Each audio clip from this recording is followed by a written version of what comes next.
देखें, लड़का,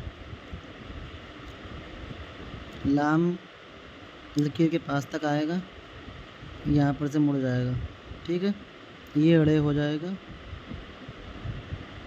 इसी के पास में काफ अलिफ बना देना है।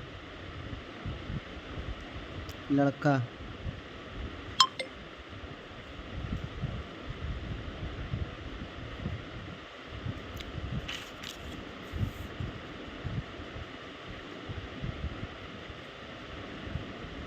वहाँ,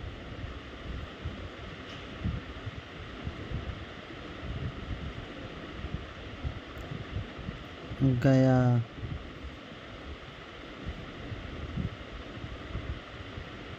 ठीक है।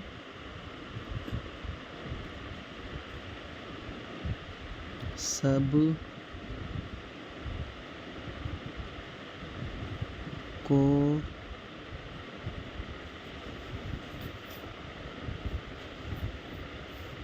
क्या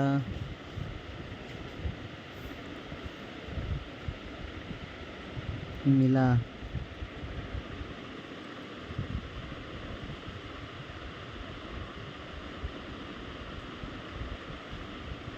सबको क्या मिला,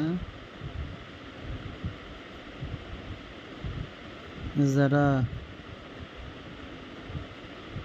ज़की। ये याद रखें, ज़की नाम लड़कों का है, ये ज़ाल से आता है, ठीक है। इमला लिखने में ये ध्यान रखें। को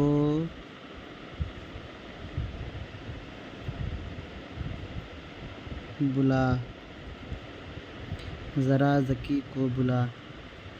लड़का वहाँ गया, सब को क्या मिला, ज़रा ज़की को बुला, ठीक है। इसको हरूफ ब हरूफ नीचे लिखें और पूरा सफ़ा लिखा करें, आधा आधा सफ़ा ना लिखें।